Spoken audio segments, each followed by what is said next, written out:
Сәлем достар, бүгін сіздермен Супер Кеңес каналы. Бүгінгі видеода сіздермен WhatsApp'та өшірілген сообщенияны қалай оқуымызға болады. Samsung'та ешқандай қосымшаны тартудың немесе басқаша WhatsApp'ты тартудың, жүктеудің ешқандай қажеті жоқ. Ол біздің настройка бөлімімізде дұрыстап қоятын болсақ, біздің настройкамыздан ғана кіруімізге де, көруімізге де, өшірілген сообщенияларды көруімізге де болады.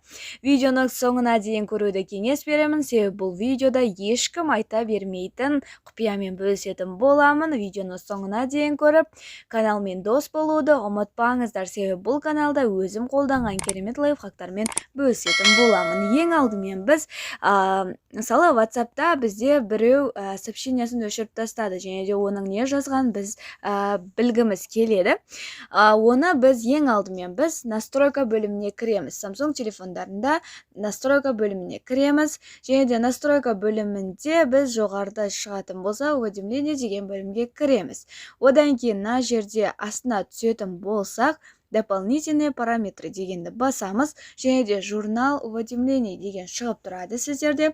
Осыны басасыздар, және де осы жерде осыны қосып қоясыздар. Дәл мен сияқты. Егер сіздерде өшіп болса, ешқандай келген сообщениялар, өшіп қалған сообщенияларды көре алмайсыздар. Егер қосып қоятын болсаңыздар, осы жерде мысалы бір сообщение келсе, оны өшіріп тастаса, осы жерге түсетін болады.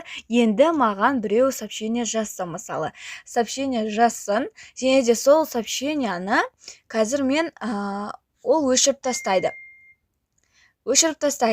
Мына жерде мысалы қазір маған жазды и өшіріп тастады. Тағы бір сообщение жазсын.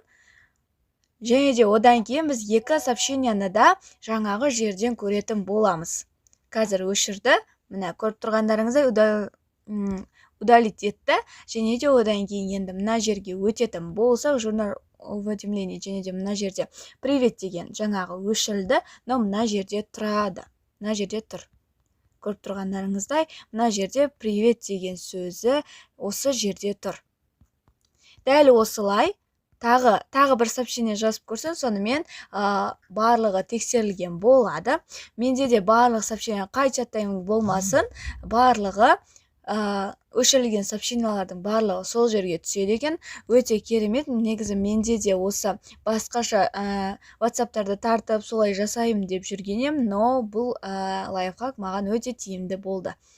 Осы жерде мына көріп тұрғандарыңызды өшіріп тастаған сообщениялардың барлығы осы жерге келіп түсіп жатыр. Осы лайфхакты міндетті түрде қолданып көріңіздер, себебі бұл лайфхак өте іс жүзінде жүзеге асады. Сол себепті осы лайфхакты қолданып, комментарийға өз пайдалы болды ма, өзіңіз қолданып көрдіңіз бе, келіп жатыр ма сообщениялар, көріп тұрсыз ба, соны жаза кетіңіздер, және де қай қаладан боласыз, соны жаза кетуді ұмытпаңыздар, және де Супер Кеңес каналымен дос болуды ұмытпаңыз. Видеоны лайк басып, каналға тіркелуді ұмытпаңыз.